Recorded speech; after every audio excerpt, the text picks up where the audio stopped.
Bienvenue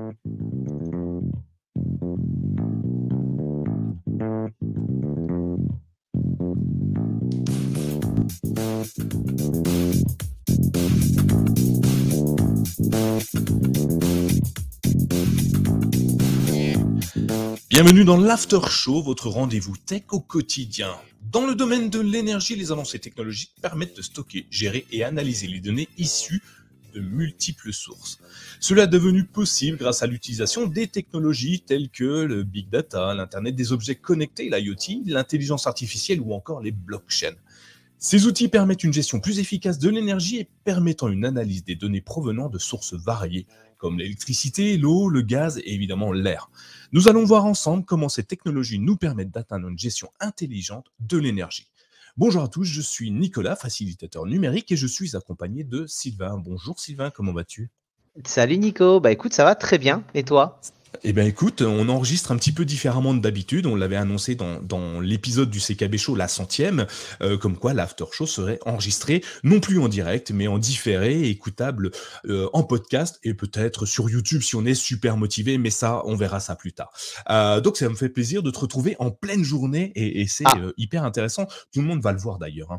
Je pense que le son va être complètement différent, et la vue aussi, hein.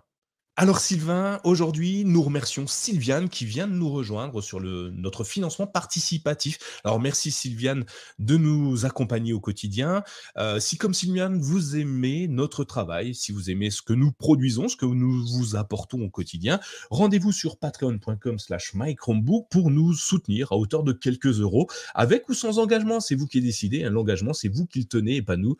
Vous restez autant de temps que vous voulez, vous partez, vous revenez. Et pour ceux qui nous suivent déjà, n'oubliez pas, votre carte bancaire va sûrement arriver à péremption. Donc allez la changer si jamais vous voulez toujours nous soutenir. Si jamais vous ne pouvez pas nous soutenir financièrement, ce n'est pas grave, hein, Sylvain, sache que tu peux nous partager partout sur les réseaux sociaux. Tu cliques sur partager et puis tu passes l'information à toutes les personnes qui pourraient aimer le CKB Show et l'After Show évidemment. Et là, le programme du jour est plutôt intéressant. On va le regarder ensemble. Sylvain, si tu le veux, on va regarder comment la tech rend service à l'énergie ou inversement, comment l'énergie rend service à la tech. Et on a un programme assez intéressant puisqu'on va commencer par vraiment le côté tech, pure tech, mais technologique, la chose qui est très très élevée. On va parler de blockchain. Est-ce que tu connais les blockchains ? Est-ce que en 2 phrases ou en une phrase, tu pourrais définir ce que t'est une blockchain pour nos auditeurs ? Alors une blockchain ou chaîne de blocs en français, tout simplement. En gros, c'est une technologie de stockage, de transmission d'informations, mais sans autorité centrale. Donc c'est une base de données distribuée et ça permet justement d'avoir un type de technologie différente. C'est très souvent utilisé dans le cadre de crypto-monnaies. Je pense que tu as dû en entendre parler. Je pense que c'est de ça dont on va plutôt parler aujourd'hui parce que le sujet est tellement vaste qu'on va essayer de centrer par rapport à ça. Ouais. Mais voilà, c'est quelque chose effectivement d'un petit peu plus décentralisé par rapport à un système traditionnel. Alors oui, il existe des crypto-monnaies qui effectivement utilisent la blockchain, mais la blockchain n'est pas une crypto-monnaie. Attention, c'est un support Non, sur lequel on va exactement. balancer de la crypto-monnaie. Il existe 2 crypto-monnaies très très répandues. Je vais vous les donner comme ça, vous le saurez si jamais vous ne les avez pas. Il y a le Bitcoin et l'Ethereum. Et Ouais. on le disait avant l'enregistrement, l'Ethereum a changé un petit peu sa façon de procéder sur la blockchain et n'est plus une preuve de concept mais une proof of stake, donc consomme moins d'énergie puisqu'on parle d'énergie, donc c'est important de dire que attention, les blockchains peuvent être très gourmands en ressources électriques et Ethereum a fait un virage à 180 degrés en changeant carrément son concept total. Donc pourquoi on parle de blockchain ? Parce que aujourd'hui les blockchains, elles peuvent accélérer la transition énergétique. Pourquoi ? Parce que finalement quand on parle de transition énergétique, il faut beaucoup d'argent pour pouvoir y arriver. Et en 2014, il y a une blockchain qui s'appelle la blockchain Solar, qui est une devise virtuelle. Une blockchain, c'est de la monnaie virtuelle dont les cours est indexé sur la production d'électricité issue de l'énergie solaire. Donc ça, c'est plutôt bien puisque en fait, grâce à une blockchain, on va aller chercher à promouvoir ou à pousser une technologie et en l'occurrence, c'est l'énergie solaire. Le principe est simple, c'était de rétribuer les producteurs, particuliers ou professionnels d'ailleurs, il n'y avait pas de différenciation. fabrication d'énergie solaire grâce à des équipements de panneaux solaires photovoltaïques, de capteurs qui répertorient les données d'énergie produites. Donc grâce à ça, en fait, les producteurs d'électricité via panneaux solaires étaient rémunérés grâce à sa blockchain Solar. Donc c'est plutôt intéressant de voir que quelque chose de complètement décentralisé, qui n'a même pas d'origine de pays, si tu veux, puisqu'elle fonctionne dans tous les pays du monde, peut pousser certains particuliers, certains professionnels à changer leur façon de consommer de l'énergie et ensuite redistribuer l'argent gagné grâce à ça. Est-ce que tu en avais entendu parler d'une blockchain capable de t'aider à pousser ton énergie électrique en solaire? Ouais, j'en avais entendu parler avec, ce qu'ils appellent leur Solar Coin, Oui. où effectivement, en gros, le Solar Coin, c'est pour eux comme un système de récompense. J'aime bien le concept. C'est de dire qu'effectivement, à partir du moment où, tu as une certaine, production d'énergie, qui dépasse en gros, un certain stade, bah, tu peux être amené à récupérer du Solar Coin. Ils appellent ça de la solidarité et donc je trouve que c'est assez intéressant. En gros, c'est lorsque la valeur et le prix d'un Solar Coin dépassent le coût de production de l'énergie, en plus de ça, il devient entièrement gratuit. Donc, on va pas rentrer dans plus de détails, mais c'est vraiment en gros le fait de dire j'essaye de promouvoir au maximum bah, la gestion énergétique solaire et en plus de ça, il y a des récompenses, il y a quelque chose qui est marqué et en plus de ça qui peut vous être utile. J'aime beaucoup ce développement, donc je vous invite à aller voir sur leur site, puisqu'ils ont un site qui existe avec solarcoin.org et voir un petit peu plus de détails. Mais je trouve que quand la blockchain fonctionne de manière à ce que ça puisse aider l'écologie, l'énergie, bah, pour le coup, c'est une très bonne chose. Je suis curieux de voir ce que ça va donner dans l'avenir. Oui, j'imagine que peut-être si ça fonctionne bien, d'autres vont se développer, se créer et peut-être Bien pousser sûr, d'autres énergies plus green que ce qu'on consomme aujourd'hui avec le charbon, le carbone et compagnie. c'est ça. D'autres dans la technologie, quand on entend technologie aujourd'hui, on pense forcément aux GAFAM, tu sais, ces consommateurs boulimiques de données personnelles, tu sais, ceux qui récupèrent tout de toi. Mais C'est ça. il s'avère que les big data, les informations, toutes les données qu'on nous apportons sur les réseaux peuvent être utilisés mais dans un sens plutôt intéressant puisqu'il va nous permettre de diminuer notre consommation d'énergie. Alors ça, on va le voir peut-être un petit peu après avec un produit poussé en France il y a quelques temps maintenant qu'on a bientôt tous dans nos logements, mais le fait d'avoir nos données personnelles qui sont transitées sur les réseaux nous donne une base de données analysable pour nous donner des tendances, nous dire par exemple en analysant notre consommation, bah, il serait peut-être intéressant de lancer ta machine à laver de telle heure à telle heure, ou peut-être que ton appareil, cet appareil en particulier consomme beaucoup, donc peut-être soit faut le changer, soit il faut peut-être l'utiliser différemment à des heures différentes de la journée, avec des heures creuses, des heures pleines, si on parle brutalement électricité en France. Il s'avère que tout ça, c'est hyper intéressant, même si les data centers, on le sait, consomment à peu près 2%, enfin font à peu près 2% d'émissions de CO2 dans le monde.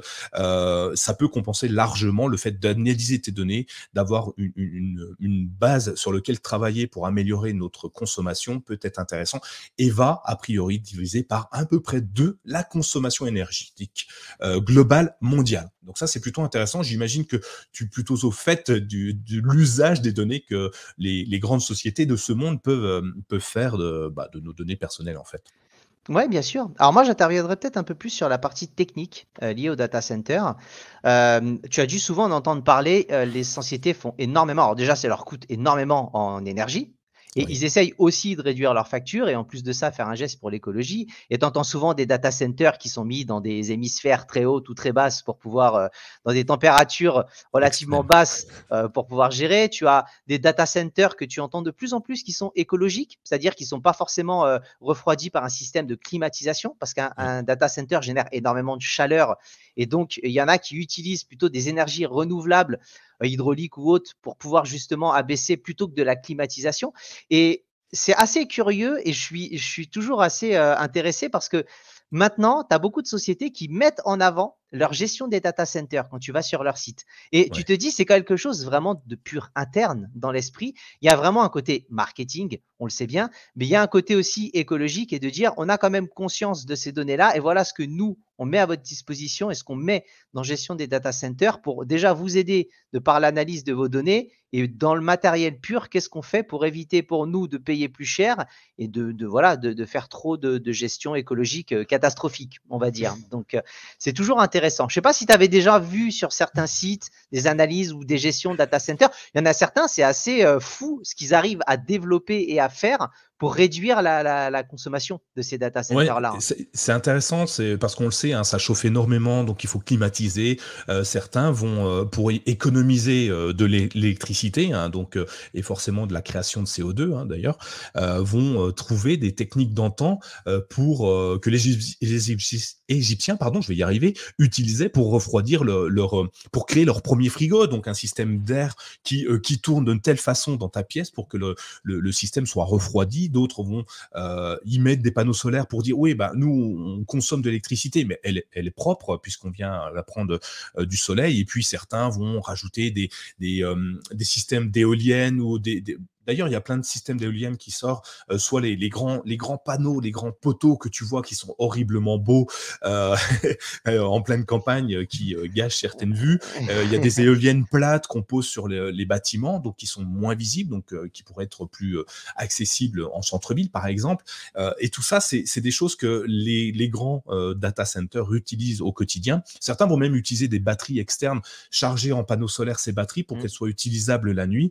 Ouais. Tesla s'est lancé sur le marché il y a quelques temps maintenant aux États-Unis. D'ailleurs, dans mes souvenirs, Amazon travaille donc sur ses propres data centers AWS avec Tesla, des systèmes de panneaux solaires et de batteries pour emmagasiner la batterie et la redistribuer sur tous ces data centers. Donc, c'est des choses intéressantes qui viennent et tout le monde communique. Et ce qui est bien, quand tu vas sur leur site, tu vois toujours, il est devenu vert leur site. Tu as vu, il y a une petite feuille toute jolie, toute mignonne et tout est plutôt intéressant. Mais il n'y a Ouais, pas que ça, hein. non, mais il parle un peu, on va dire, un terme de green data center, on va Ouais. dire, qui est le but de faire un centre de données écologique et qui minimise effectivement le plus possible l'utilisation de ressources. Et donc, c'est intéressant. C'est Mm. intéressant parce que on voit que toutes les marques, des plus grandes aux plus petites, en tout cas, qui sont dans ces domaines-là, s'y intéressent, communiquent dessus, et essayent de trouver des méthodes. Et je pense que il y a un petit effet levier, c'est-à-dire que si tout le monde va dans ce sens-là, il y a forcément à un moment des effets d'annonce qui font que tout le monde va vouloir aussi aller chercher plus loin, plus loin. Ça n'en est que mieux pour l'écologie et l'énergie, de toute façon. Totalement. D'ailleurs, il y a un autre produit qu'on utilise peut-être au quotidien, enfin pour ma part c'est au quotidien, c'est sûr, toi peut-être un peu moins, c'est l'IoT. J'en ai parlé dans l'introduction, les objets intelligents, les objets connectés, tu sais. Eh bien Ouais, aujourd'hui, ils sont au service de la planète. Alors certains les nomment gadgets, d'autres l'avenir, tu vois, ça dépend le point de vue. Les objets connectés, eux, peuvent nous aider à gérer au mieux notre consommation énergétique et électrique. J'avais un exemple, il y a IBM, alors tu connais IBM, qui ne connaît pas IBM, qui s'était intéressé à, OK, on consomme de l'énergie, on a beaucoup de bureaux, on a beaucoup d'entreprises, beaucoup d'employés. Comment définir quelque chose qui va nous faire diminuer notre consommation électrique? Eh ben, c'est tout bête. Je vais peut-être enfoncer des portes ouvertes, mais éteignez des lumières, tout simplement. Coupez le chauffage si vous n'en avez pas besoin. Éteignez les écrans des ordinateurs, des télés connectées, enfin tout ça. Et IBM, il s'était dit, bah, nous, on va faire tout ça. On va éteindre nos écrans, on va éteindre nos lumières et on va le faire de façon intelligente via de l'IoT, en fait. Donc, des ouais, objets connectés qui permettait de couper à distance avec un timer, par exemple, hein, tout simplement. Il n'y a pas besoin d'aller très très loin, hein. Tu sais, les petites roues que tu branches ta prise électrique sur une espèce de gros boîtier et il tournait, tu mettais des petites slots dessus, puis quand ça passait sur l'heure, tout que ça c'est coupait ça. l'électricité à l'ancienne. Et bien là, on est passé en objet connecté avec tout ce qu'on connaît, hein. On a Philips Hue, on a Nest, on a plein de produits qui nous permettent de faire ça, de gérer notre domicile assez facilement, notre gestion de l'électricité. Et ce qui est intéressant aussi, c'est que grâce à ces objets connectés, ben, IBM, lui, a diminué considérablement son coût énergétique et du coup, sa progression de CO2, donc ça, c'est plutôt intéressant. Mais nous, on peut s'en inspirer facilement. Moi, j'ai des Philips Hue qui s'éteignent quand mon téléphone n'est, par exemple, plus à la maison. Tout s'éteint. Dès que mon téléphone n'est plus connecté sur le réseau Wi-Fi, il me dit enfin, j'ai programmé quelque chose pour qu'ils me disent: «Ah ben, tu n'es plus à la maison, du coup, tu n'as plus de lumière, donc j'éteins toutes tes lumières». Dans le même titre, ça va être, ça fait à ma porte à clé, tu vois? Dans d'autres concepts, j'ai pas de solution énergétique à ce moment-là, mais en gros, je me sers du fait que je ne sois pas présent pour demander à ce que tout ce qui soit branché à l'électricité que je peux piloter soit éteint. Donc ma télé est éteinte, tout est éteint en fait. Et je sais pas comment toi tu vois l'IoT. Est-ce que moi je suis très intéressé par ce système-là, mais est-ce que effectivement ça a vraiment un bienfait pour la tech et l'énergie? Oui, je pense que pour l'instant, nous n'en sommes qu'aux prémices. C'est encore sous-développé. Je pense que la partie professionnelle avec des bâtiments, on va dire, intelligents, existe de plus en plus. On le voit hein, dans beaucoup de sociétés, avec des gestions effectivement des économies d'énergie, des lumières, des pièces et ce genre de choses. Je pense que pour la partie particulière, c'est vraiment lié à la domotique, donc ça se développe de plus en plus. C'est lié également à tout un système d'analyse de données, c'est-à-dire météo, gestion des appareils et ce genre de choses. Et je pense que dans l'avenir, on le verra de plus en plus avec des solutions qui vont se gérer, se développer. Ce sera de plus en plus simple et accessible pour les gens. Et comme tu dis, bah, tu vois, la gestion de tes appareils, à titre d'information, en termes de chiffres, ce qu'il faut comprendre, c'est que des appareils en veille, une télé, par exemple, actuelle, qui est en veille, part du principe que 4 heures de veille, ça correspond à 1 heure d'utilisation Ah oui, quand même. électriquement. Et on est à peu près sur une moyenne, les appareils en veille consomment, on va dire, 50 € dans une année complète. Donc, mine de rien, que ça soit d'un intérêt financier, d'un intérêt écologique et d'un intérêt ne serait-ce que durabilité des appareils, il y a beaucoup de choses qui sont faisables. Et ça, c'est ce genre de choses maintenant qui sont mises à disposition des gens. Et je pense que cette gestion-là des pilotes, bah, comme toi, tu l'expliques pour ton logement à toi, je suis curieux dans 10 ans de voir comment ce sera tellement implanté de manière naturelle dans nos logements qu'on en est vraiment pour l'instant pour moi qu'aux prémices et c'est vraiment une très, très bonne solution et souvent quand tu vois, Philips Hue ou ce genre de choses, ça reste quand même abordable, je pense, pour pouvoir s'y mettre, assez facilement. Ouais, effectivement. Donc ouais, allez essayer, hein, de toute façon, mettre un pied dans la domotique, va vite, vous montrer si vous appréciez ou pas cette technologie-là. Vous allez, découvrir des fonctionnalités hyper intéressantes et il y a C'est ça. beaucoup de solutions à droite, à gauche et moi, tu vois, par exemple, je travaille beaucoup avec Konix. Ils Ouais, fournissent des prises connectées tout simplement. ouais. J'en ai mis, sur plein d'appareils, bah, tu vois, tu me parles de ma télé, qui crée de la veille. Sauf que ma télé, je ne peux pas enfin, je peux l'éteindre, mais c'est pas simple par défaut d'éteindre complètement sa télé. Je sais pas si tu as remarqué? Dorénavant, tu ne peux quasiment plus. Ouais, C'est tu la plus mets en comme les veille. anciennes télés et que tu la mets en veille. C'est ça. Et du coup, j'ai mis une prise Konix connectée, branchée sur ma multiprise où il y a ma télé et c'est elle qui coupe à 3 heures du matin, ça éteint complètement ma veille. Donc de 3 heures jusqu'à 8 heures, je sais que je ne l'allumerai pas à ce moment-là. Elle est automatiquement éteinte, mais réellement éteinte. Ce qui est sympa aussi, c'est que via l'application, je vois la consommation en temps réel de cet appareil-là. Uniquement cet appareil. On peut suivre peut-être la consommation globale d'un logement, mais toi, si tu as un doute, tu te dis, tiens, mon frigo, il est peut-être un petit peu vieux, le joint est pas bon, il commence à congeler, tu sais, le fraiseur, il commence à donner des signes de faiblesse. Tu voudrais savoir s'il consomme beaucoup ou pas. Tu branches cette prise-là et tu peux consulter en temps réel ta consommation énergétique et du coup, après, tu en prends les conséquences, hein. Tu changes soit ton joint sur ton frigo, soit carrément le frigo. Alors, vois si tu peux le réparer avant, hein. Ça fait partie de l'écologie. Donc, si on peut lui donner une seconde vie avant de le jeter, ça serait plutôt bien.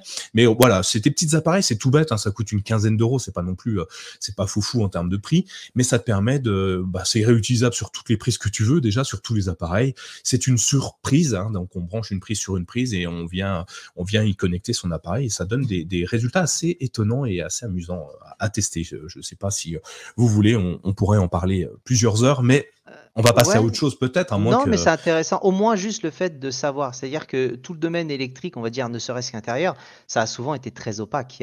Très opaque, il n'y avait pas de technologie qui permettait de savoir. Maintenant, les gens ont la capacité de le faire. Et ces données-là et ce savoir-là, pour le coup, c'est super intéressant. Donc, et puis maintenant, pour finir, il y a la norme Matter. Donc, en plus de ça, on sait que la domotique devient interconnectée entre les marques, les opérateurs et autres, et ce qui fait que ça va servir au plus grand nombre. Vous ne serez pas obligé d'être uniquement dans un écosystème de domotique. Vous pouvez aller vraiment utiliser, investir en fonction de ce que vous souhaitez. Et voilà, et le monde va aussi dans ce sens-là. Donc c'est Ouais, très et bien. c'est bien, hein, c'est bien. D'ailleurs, on parle d'objets connectés. Comment on peut améliorer la consommation énergétique avec la technologie? Et tout le monde aujourd'hui peut le faire, ou presque, en France en tout cas, parce que tu le sais, tu le connais, moi je le connais, on me l'a implanté. Il existe un truc qui s'appelle les compteurs Linky, qui sont Ouais. plutôt opaques, hein. On entend il y a à boire et à manger dessus, on ne sait pas vraiment où on va avec ces appareils-là. Et bah, du coup, on s'est un petit peu renseigné, hein, toi Sylvain surtout, où quel est l'intérêt pour nous consommateurs d'avoir finalement notre petit IoT préinstallé gratuitement en plus dans nos domiciles, et à quoi ça sert et comment on peut travailler dessus et avec cet appareil. Alors, le compteur Linky, c'est un compteur qu'on appelle intelligent. C'est-à-dire que ce sont des normes européennes qui ont été développées. Ça s'appelle Linky en France, mais ça se développe dans d'autres pays sous un autre nom que Linky. Mais c'est vraiment de base une norme européenne pour que tous les pays de l'Union européenne aient un compteur intelligent. Le compteur Linky, il a deux choses. C'est qu'il a une partie réseau, c'est-à-dire qu'effectivement, chaque compteur va pouvoir communiquer l'un avec l'autre et permettre d'isoler, par exemple, en cas de panne sur un réseau et de se dire, on sait très rapidement d'où ça vient, on n'est pas obligé de couper tout le monde. Donc, il y a déjà une question de sécurité et de pouvoir visualiser plus rapidement. Dans le cadre de notre gestion de données, là où le compteur Linky est intéressant, c'est qu'effectivement, il permet d'avoir des informations en direct, que ça soit dans l'utilisation. Tu sais, tu disais tes prix Konings, tu as la possibilité de voir en direct ce qui est consommé.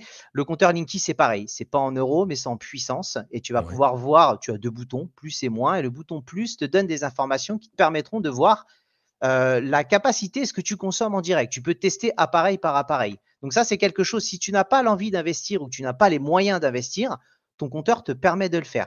Appareil par appareil, Il faut peut que te toi, tu le dire. branches. Voilà, si tu laisses brancher un appareil, tu as une puissance soutirée qui s'affiche et tu sais, voilà, et tel appareil consomme tant. Donc ça te permet, si tu n'as pas la possibilité d'investir, de pouvoir, toi, suivre de ton côté. Il est relativement opaque parce que tout ce qui dit suivi de données, il y a forcément derrière des gens qui se sont posés des questions. Quid des données? Qu'est-ce qu'il en est? Ce qu'il faut savoir, c'est que très normé, les fournisseurs d'électricité et Enedis, le réseau, n'a pas la possibilité de savoir quel appareil consomme quoi. C'est vraiment une consommation globale en début et en fin de période. Maintenant, de base, le compteur Linky va communiquer tous les mois. Donc, chaque personne peut très bien voir mois par mois combien elle a consommé et faire un comparatif par rapport au mois suivant.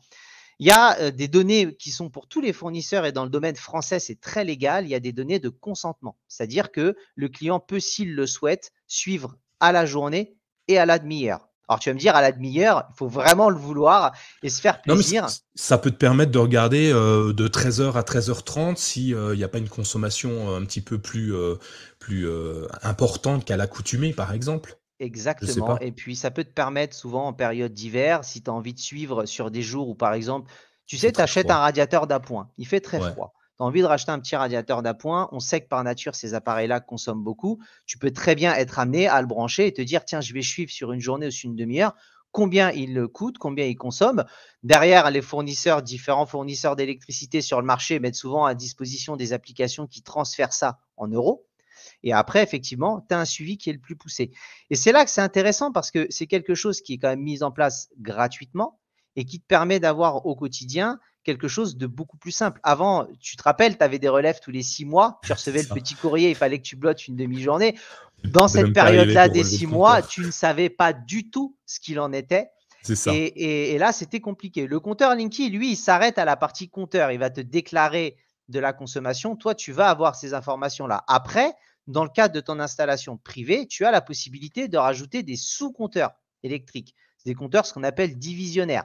Ça, c'est vraiment fixé soit par tes soins si tu sais le faire, soit par un électricien privé. Et lui, par contre, pourra être amené à te dire un peu comme tes prises, dans ton installation complète, Ah, quel c'est pas mal ça. appareil consomme quoi. Donc là, tu vas dans un magasin de bricolage ou quoi que ce soit, tu demandes des sous-compteurs, tu les branches et Et ça, n'importe qui peut le brancher. Moi-même, j'ai juste à le brancher comme une prise électrique classique, ou faut quand même un peu s'y connaître? il faut quand même un peu s'y connaître. Ouais, Après, ça dépend. C'est comme tout. Tu as des appareils plus simples d'utilisation que bien sûr. d'autres. Si tu t'y connais, tu peux le faire. Si tu as besoin, tu peux éventuellement être amené à faire appel à un électricien privé. Mais Ouais, ces sous-compteurs divisionnaires-là, souvent, tu sais, c'est utilisé par les gens qui ont des des maisons avec des locations, locataires. bien sûr. Donc, tu vois, qui vont faire des sous-compteurs pour également gérer une facturation. Mais pour le coup, Ça te permet en direct d'avoir un seul sous-compteur, peut-être éventuellement plus que plusieurs prises. Et un seul sous-compteur va te dire appareil par appareil. Donc voilà, tu vois, c'est des solutions un peu différentes où tu as vraiment une seule installation qui gère la totalité, mais c'est intéressant. C'est Mais intéressant et ça aide à suivre. et ce qui est sympa avec, Linky, parce que je le teste depuis longtemps maintenant, c'est que, très, très facilement, moi, via mon Chromebook, j'ouvre la page ou l'application et je vois en temps réel. Je vois mes consommations directement sur mon ordinateur et pareil, ça a simplifié, mais considérablement ma visibilité de ma consommation énergétique et Bien sûr. c'est d'une simplicité déconcertante, hein. Tu as un identifiant, tu as un mot de passe, bon bref, classique, hein. Il y a rien de très, très compliqué et derrière tu peux voir un petit peu tout ce que tu consommes. Donc moi j'aime bien, je Ah, trouve ça sympa. c'est intéressant, c'est que pour donner du sens aux gens, c'est qu'il faut comprendre le domaine électrique, il y a vraiment 2 parties. La partie distribution, tu as dû en entendre parler avec Enedis, donc qui est le gestionnaire du réseau et Oui. qui lui te met à disposition, les données de ta consommation qui ne seront pas transférées en euros, mais qui t'expliqueront combien tu as consommé et tu as ton fournisseur d'électricité et qui lui pourra effectivement te faire un complément et te le mettre en euros. Tu n'es pas obligé de passer, tu peux passer soit par l'un, soit par l'autre, mais disons que ça permet d'avoir beaucoup. Je pense que l'information, c'est le nerf de la guerre. Les gens n'ont pas connaissance, on se rend peut-être pas compte de pourquoi une télé consomme autant, qu'est-ce qui consomme autant, est-ce qu'un réfrigérateur non dégivré est branché 24 heures sur 24 en vieillissant, quelle est la part d'augmentation de ce qu'il peut générer. Un ballon d'eau chaude non détartré, par exemple, peut augmenter ta consommation. Donc, tout ça, ça te permet d'avoir de l'information, de la connaissance et de la visibilité et tu n'as pas besoin, c'est gratuit. Enfin, c'est gratuit. Disons qu'en tout cas, tu n'as pas besoin d'acheter d'appareils supplémentaires pour pouvoir le suivre.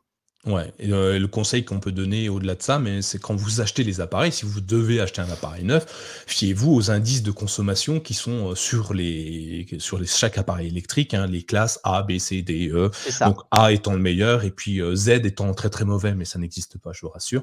Ça peut donner une bonne idée C'est ça. de ce que consomme, ton appareil avant même de l'acheter, même si, des fois, ça peut peut-être porter à enfin, on se demande qui a fait le test des fois, mais bon, C'est voilà, vrai.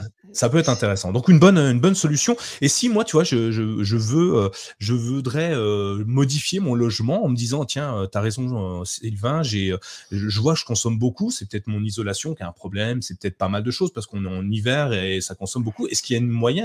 Est-ce que quelqu'un peut m'aider pour le faire? Parce que je suis pas Ah, Crésus non plus. alors, tu as plein de sites hein, de toute façon qui existent. Tu as un site, on va parler délibérément des pouvoirs publics. Tu as C'est mieux. MaPrimeRénov' qui existe et qui peut te permettre de monter des projets, de voir les différentes solutions et de voir surtout les aides qui peuvent être apportées.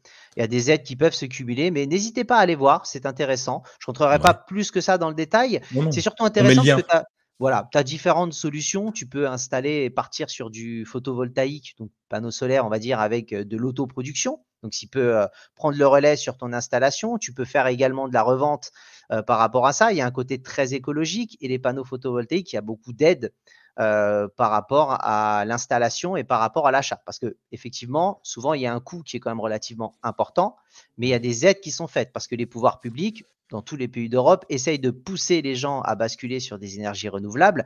Et donc, effectivement, derrière, c'est un peu donnant-donnant de dire, si vous basculez dessus, on vous aide. C'est intéressant parce que les panneaux solaires, bon, tout le monde connaît. Tu peux en avoir sur ton toit, tes terrasses, ton jardin. Enfin, tu as beaucoup de choses. C'est souvent assez opaque parce que souvent les gens disent ah panneaux solaires, je connais. Tu leur expliques, à mon avis, tu leur dis comment ça fonctionne.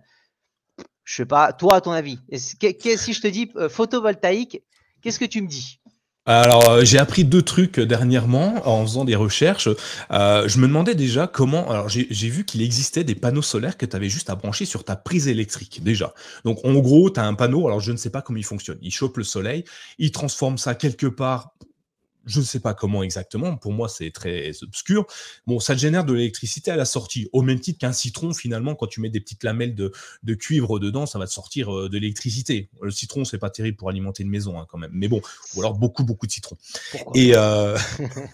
une, une citronnerie complète, je sais pas si ça existe ça. Mais ouais, j'ai appris un truc, c'est que donc je me suis renseigné pour des petits panneaux portatifs, tu vois, que tu branches directement sur l'électricité, qui te génèrent plusieurs watts, kilowatts, peu importe. Et je me demandais, mais comment je sais comment l'électricité va être consommée par mois? Elle va où dans le tuyau? Et j'ai appris que l'électricité était aussi feignante que moi, c'est-à-dire qu'elle va au plus près, en fait. Donc, si je branche ma télé sur une prise électrique qui est à côté de mon panneau solaire, par défaut, ma télé consommera mon panneau solaire, l'électricité produite par mon panneau solaire et pas l'électricité provenant du réseau électrique public. Et ça, je le savais pas. Et pourtant, je le sais. On sait que la foudre, elle va au plus rapide, elle tombe au point qui l'amène le plus rapidement à la Terre. Et ben, l'électricité fait exactement la même chose. Et pour moi, tu vois, je le savais, mais il a fallu que je le lise ou qu'on me le dise pour me dire, ah mais oui, mais c'est peut-être totalement ça. Bien Et sûr. moi, j'ai trouvé ça été un pierre intéressant de me dire, en fait, finalement, c'est simple. Même des petits panneaux solaires portatifs, tu le mets à un endroit. Tu vois, je vais te donner un exemple. On en parlait avec un de mes amis qui a une piscine et qui a un moteur pour nettoyer la piscine, quoi. Il dit: «Ah bah, j'aimerais mettre un panneau solaire, mais ça va me coûter une blinde, je sais pas comment l'installer» et du coup, on lui a trouvé ces petits panneaux solaires, on l'a branché, son moteur sur le panneau solaire, enfin sur la même prise que le panneau solaire, pouf, ça marche tout seul. On sait pas comment ça marche, mais ça marche et lui, il a divisé par, X euros, enfin, il ne consomme plus d'électricité du réseau public pour sa piscine parce que c'est le panneau qui l'alimente automatiquement et c'est un panneau portatif donc en fait, en hiver, il le replie, il le met dans son garage et il l'utilise même pas tout le temps. Que en été, dans une petite période où il consomme vraiment beaucoup sa piscine. Et voilà, j'ai appris ça. Mais je ne sais pas comment ça fonctionne. Après, ça, les détails, voilà, nous ne sommes pas des professionnels non Non. plus. On vous laissera chercher un peu sur internet. C'était surtout le but de dire, ce qui existe. Moi, j'aimerais parler, tu sais, on t'entend, de plus en plus parler parce que maintenant, c'est un peu à la mode, des pompes à chaleur et ce genre de choses. Ouais, Il y a énormément, de systèmes qui sont connectés. Parce que, tu vois, par exemple, les pompes à chaleur, il y a énormément d'aides, de primes qui sont mises à disposition. Or, une pompe à chaleur, concrètement, c'est ce qui permet en gros de générer de l'énergie, récupérer des calories extérieures pour les rebasculer à l'intérieur et ainsi auto-alimenter et générer un confort et une utilisation qui est plus optimisée peut-être qu'un mode traditionnel de chauffage. Il y a différents types de pompes à chaleur. Souvent, celles que tu entends parler sont les RO, c'est-à-dire ça réinjecte, ça prend à l'air extérieur. Ça se branche à la place, par exemple, si tu avais une chaudière et ça réutilise les mêmes canalisations. Donc, d'accord. tu entendras souvent parler de ce système-là, mais tu as des pompes à chaleur qui sont connectées. Donc, ça peut être de la climatisation réversible, ce qu'on appelle une RR, et, ou des chaudières également. Et ce qui fait que c'est un peu comme tes appareils. C'est-à-dire que tu as une pompe à chaleur qui va pouvoir déjà t'aider à gagner en confort, gérer ton économie d'énergie, mais surtout optimiser par la technologie comment tu vas pouvoir gérer ton logement, le déclenchement du chauffage, programmer par exemple, tu sais, si tu rentres à 18 h et qu'il fait très froid et que tu as envie qu'à 17 h, C'est ta ça. maison se redéclenche un tout petit peu, tu sais, te mettre juste ce qu'il faut pour que quand tu arrives, tu aies le petit vent d'air chaud qui intervienne sans avoir besoin de consommer toute la journée. Et je trouve ça passionnant, ce domaine-là, parce que tu te retrouves à avoir des appareils où à distance, tu vas dire, attends, j'ai mon fils qui rentre de l'école. Allez, on va gérer. Finalement, je rentre plus tôt ou plus tard que prévu. Je vais pouvoir décaler, suivre ma température intérieure, mettre en place des programmes de chauffage. Tu sais, c'est un peu la grande mode maintenant, les routines, tu sais, comme tu les vois sur ton téléphone. Et tous ces appareils-là, les chaudières, les pompes à chaleur et ce genre de choses, mettent à disposition ce genre de choses. Et je ne sais pas comment toi, tu es, au niveau de ton installation, mais c'est intéressant parce que déjà, ça t'apporte en termes d'économie, mais puis surtout en termes de confort. Alors moi, je suis, tout à l'électrique. Alors c'est compliqué justement, moi je t'en avais parlé, je vais essayer d'agrandir un peu le logement et peut-être, faire évoluer tout ça. Mais aujourd'hui, comment j'utilise, mon électricité?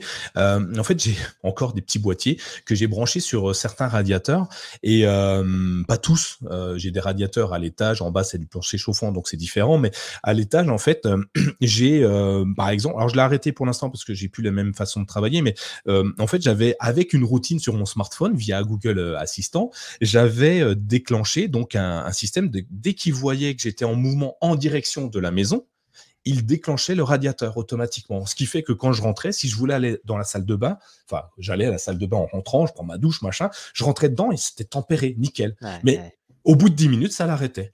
ouais. À la maison, donc dans les pièces principales, en fait, on a du Nest et des capteurs comment on appelle ça, des thermomètres, si tu veux, connectés, un à l'extérieur, un à l'intérieur. Et en fait, via une application, je compare ce qu'il y a, la température intérieure et la température extérieure. Donc, si il fait 19 degrés dehors et qu'il fait 17 degrés dehors et que je veux 19 degrés à l'intérieur, tu me diras, ouvre les fenêtres. Mais je suis pas là. Mais je vais lancer mon radiateur, enfin mon chauffage, en fait, pour qu'il ne chauffe que de 2 degrés. Je ne lance pas mon radiateur à pleine puissance à 19 degrés ou à 25 pour qu'il arrive à 19. Je le lance pour que dès que ça tombe à 18, il fait la comparaison. S'il manque 2 degrés, tout qui va pousser pour donner uniquement 2 degrés. Ce qui fait que j'ai une consommation électrique moins longue, sur une plus courte durée et surtout moins puissante, donc qui demande moins d'énergie. Voilà, c'est une solution que j'ai utilisée très souvent. Là, j'ai un de mes capteurs qui est cassé, mais je vais le changer. Et ça me permettait de diminuer grandement ma consommation électrique grâce à la tech, parce qu'en fait, j'avais plus besoin de ça. J'avais même activé un truc, j'ai mis des capteurs d'ouverture de fenêtres sur toutes mes fenêtres. Avant, on a changé de système également, mais avant, on passe comme tout le monde, tu passes l'aspirateur, la serpillière, machin. Faut que ça brille, faut que ça soit propre, faut que ça sente bon. Sauf que on avait une tendance à laisser les chauffages ouverts et d'ouvrir les fenêtres pour aérer. Tu penses pas que tu chauffes l'extérieur. Ouais, je chauffais l'extérieur là. Donc avec cette technologie là, en fait, j'avais connecté mes capteurs, mon Nest à mes capteurs d'ouverture de fenêtres, et dès qu'il y avait une fenêtre qui était ouverte, par défaut, ça éteignait le chauffage. Ouais. Donc Ouais, comme tu vois, ça, c'est tout bête, hein, mais ça marche bien. c'est tout bête, mais est-ce que beaucoup de gens sont au courant que ce genre de choses existe? Peut-être pas. Pour moi, comme je te disais, dans 10 ans, je pense que ce sera tellement naturel. Les sociétés vont investir de plus en plus. Il va y avoir de plus en plus de solutions qui partent. Mais la gestion de ton logement, là, tu es vraiment dans du concret. C'est-à-dire que Ouais. déjà, tu as un confort. Tu rentres dans ta salle de bain, t'évites de te cailler, tu veux prendre ta douche, il fait bon, c'est quand même agréable. Tu le fais le Tout, matin aussi, ça. ton Tu sais que fils tu te ou réveilles à 7h, pouf, tac, ton exactement. chauffage il est chaud, tu rentres dans On la sait salle de très bain, bien qu'en hiver, tu sais, quand tu sors de de ta ta couette. couette et que tu arrives, juste ça, la gestion de ta diffusion d'énergie avec éviter d'utiliser son radiateur au maximum et de faire ça de manière plus douce, bah, tu sais que déjà de base, c'est plus intéressant. Tes enfants jouent, ils oublient de fermer une fenêtre. Derrière, le truc se coupe. C'est le domicile intelligent. Et, C'est ça. et cette gestion-là, j'espère en tout cas que cette émission vous permet de découvrir certaines solutions. Et si ce n'est pas le cas, en tout cas, peut-être de nous en proposer d'autres dans les Ah oui, commentaires. je Faudra suis pas preneur, hésiter hein. parce qu'on a essayé de vulgariser ça au maximum, mais c'est un sujet qui est vraiment passionnant. C'est ça. Il y a de plus en plus, donc on va voir à l'avenir, j'imagine, des fenêtres avec les capteurs intégrés. Parce que là, moi, j'ai mis des capteurs, en plus, t'es collé sur la fenêtre. Oui, J'imagine que qu'ils soient directement dans le châssis de la fenêtre ou de tes portes. ouais. Mon radiateur, là, j'ai un radiateur qui est mort, hein, et j'ai changé mon radiateur. Il a la détection d'ouverture de fenêtre. Directement dedans maintenant. Alors par contre, il faut que la température chute drastiquement d'un coup. Donc, je suis pas sûr que ça marche très très bien, hein. Donc voilà, je pense que mon capteur est mieux que ce système-là. Mais tu vois, ça s'intègre Ouais, progressivement, et ça puis s'intégrera, bien sûr. la domotique va faire son petit bonhomme de chemin. Et étonnamment, la technologie est au service de notre énergie, de notre quotidien, parce que c'est plus en plus simple d'accès. Tu le disais avec Matter qui va arriver sur tous les appareils, qui s'interconnectent très facilement, et le suivi de la consommation. Alors, j'ai un problème avec les chiffres. J'aime beaucoup regarder les chiffres. Et quand on m'a dit, ah, mais avec Linky, tu peux voir tous les chiffres. Ah, bah oui, j'y vais, j'y vais. Et je me suis fait des tableaux, des courbes, machin, tout ça pour voir ce qu'il en était. Donc, c'est vraiment bluffant. Et c'est Ouais, intéressant quand tu vois la courbe chuter, tu te dis, ah, voilà, j'ai fait des économies, je suis content. c'est concret. Et puis les gens qui Mm. voudraient pas passer par Linky et il y a d'autres solutions Il y a qui d'autres existent, solutions, hein. qui permettent de suivre. Là, le but, c'est pas forcément de dire voilà comment fonctionner, on a la science Non, il n'y a infuse et pas une voilà ce seule qu'il faut faire. solution, ouais. Pas du tout. C'est de dire il y a plusieurs solutions qui existent. Il y a des solutions, on va dire, gratuites et déjà intégrées, d'autres non. À vous de choisir, mais sachez que toutes ces solutions-là existent. Alors là, on sait ce qui existe déjà. Vous allez d'ailleurs dans les notes de l'émission avoir tous les liens, mais vous allez aussi nous donner dans vos commentaires, soit sous la vidéo si on a réussi à faire une vidéo YouTube, soit dans la suite de ce podcast. Dites-le nous, hein, sur Apple Podcast, interagissez avec nous, mettez-nous 5 étoiles d'ailleurs pour nous dire si c'est bien ou si c'est pas bien. Dites-nous ce qu'il faut qu'on évolue, qu'on fasse changer, hein. Le concept est tout nouveau, hein, 2023, on change le concept de l'after show. D'ailleurs, si vous avez un petit nom à nous donner à part l'after show, on est preneur, hein, c'est si dit, hein. On cherche depuis quelques jours et on a du mal à trouver un nom percutant. Mais donnez-nous vos commentaires, dites-nous ce que vous en pensez. Est-ce que c'est utile ou pas utile? Est-ce que vous avez des technologies, des solutions, peut-être même toutes bêtes, hein, des trucs que votre grand-mère vous a peut-être donné il y a une centaine d'années pour économiser de l'énergie, puisqu'à une période, on savait économiser de l'énergie sans forcément d'électricité. On savait diminuer nos coûts, donc allez-y, hein, dites-le nous. Une petite étoile, 5 étoiles sur Apple Podcast ou sur n'importe quelle application qui donne des étoiles et des commentaires. Allez-y, faites-le. Ça ça nous aidera déjà d'une part, et puis en plus, ça va nous rendre un petit peu plus intelligents encore. Donc ça peut être pas mal, non? Exactement. Et si on a dit de grosses bêtises que vous ne Dites-le validez aussi, pas, dites-le aussi. Le but, c'est de avec 5 discuter. étoiles. Voilà, le but, c'est de discuter, d'en débattre et d'ouvrir un peu des sujets, on va dire, sociétaux dans l'absolu, et pour lequel c'est toujours intéressant. C'est le but de ce nouvel after, en tout cas. C'est ça. Alors maintenant qu'on sait ce qui existe aujourd'hui, qu'est-ce qui va arriver demain? Est-ce que tu as une vague idée des technologies qui peuvent débarquer dans le futur pour nous aider à limiter notre consommation énergétique au quotidien? Alors, je t'avoue que j'avais regardé plus ou moins, effectivement, j'avais vu un petit peu, tu sais, l'évolution des énergies solaires, ce qu'ils appelaient les 3.0. Ouais, J'avais entendu un peu parler de biomimétisme et il y a tellement de choses qui existent. Alors là, on est dans des termes très techniques, mais je pense qu'il y a tellement de technologies assez incroyables qui sont en train de se développer que ça peut être intéressant. Je sais que toi, tu t'étais renseigné ouais, un ouais, et il y a 2-3 trucs qui me plaisent bien, effectivement. ouais, ouais, je vais Le te laisser, biomimétisme, tu me disais justement, je trouve ça génial. Il s'avère que sur Terre, on sait limiter notre consommation électrique. Alors, quand je dis on, c'est pas nous simples humains. Non, non, des insectes. Les insectes savent mieux gérer leur énergie, le refroidissement de leur habitat, mieux que nous.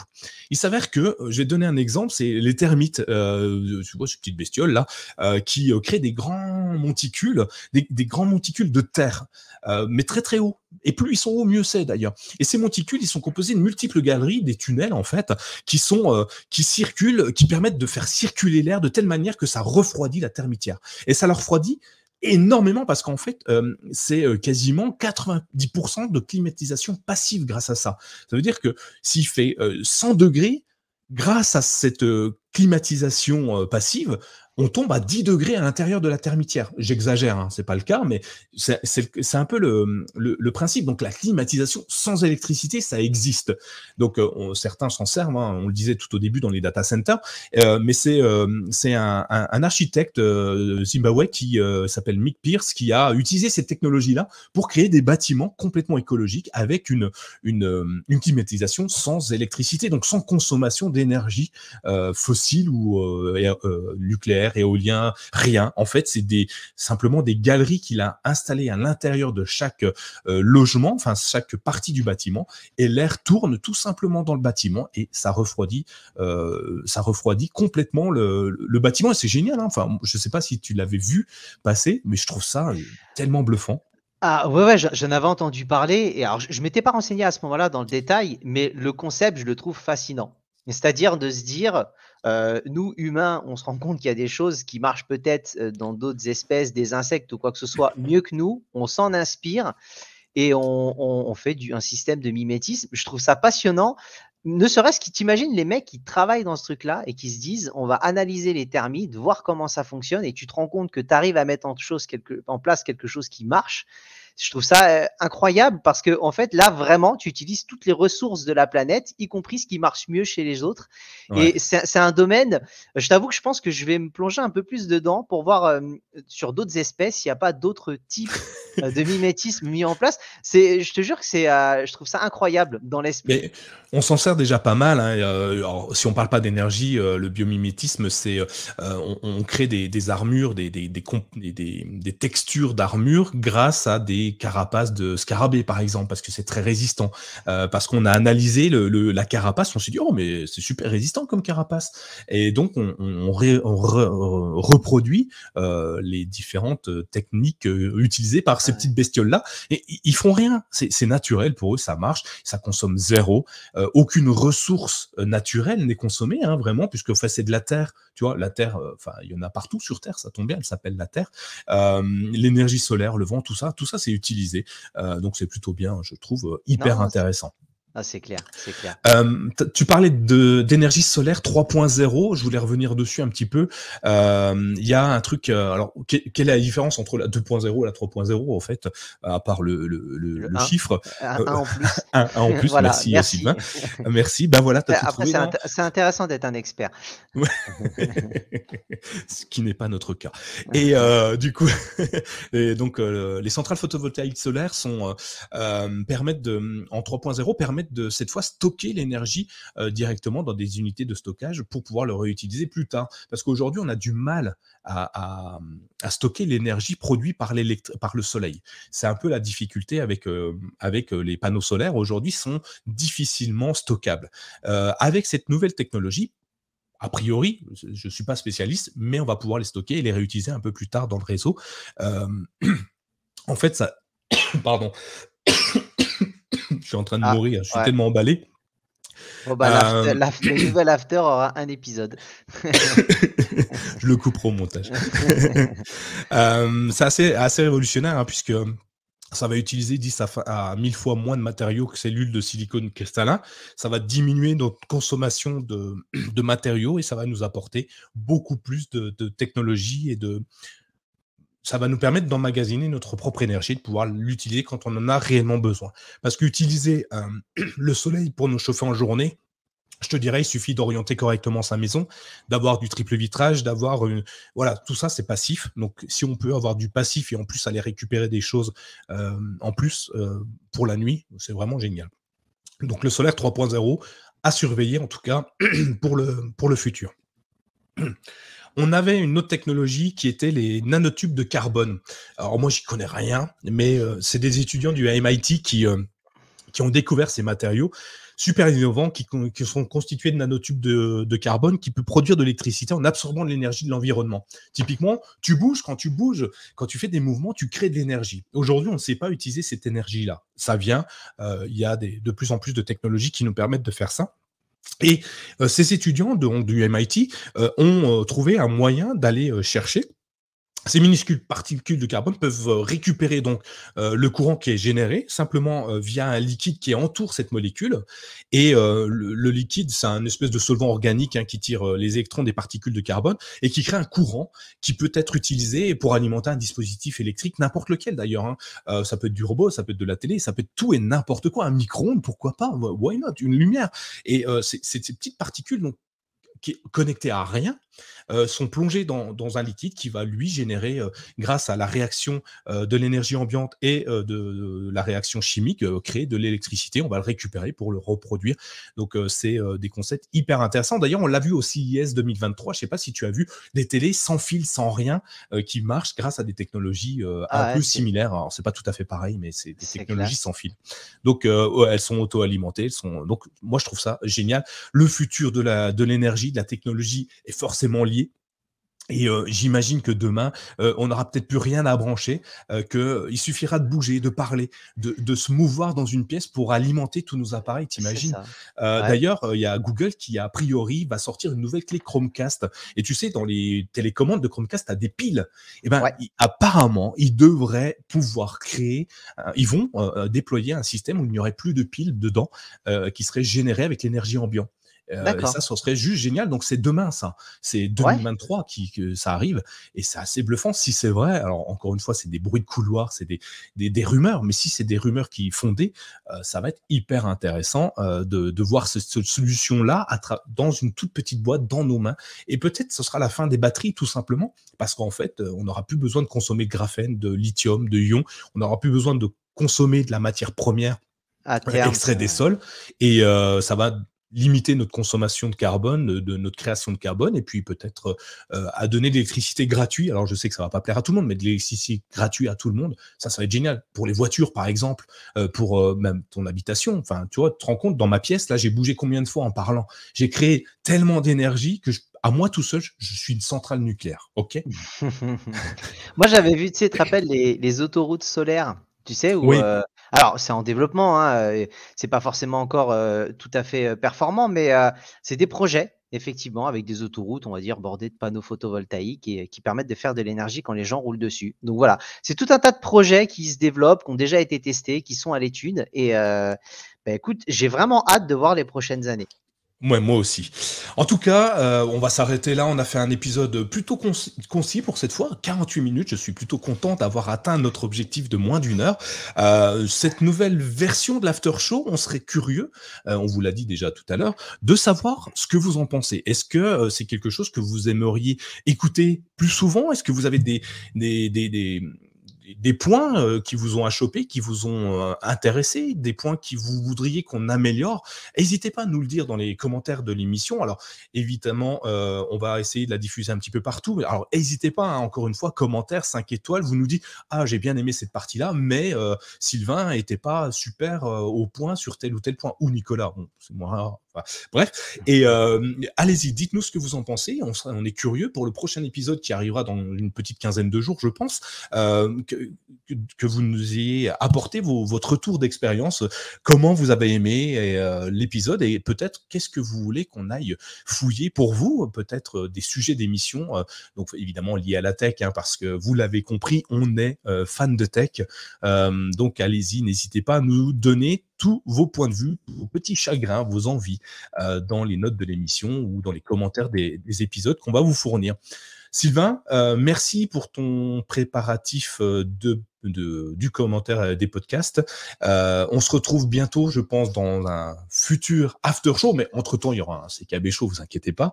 Et C'est ça. je te dis merci, puis à très bientôt dans un prochain épisode de l'after show. Merci à Allez, toi. Salut tout le monde. Ciao, ciao, ciao. bonsoir, bye.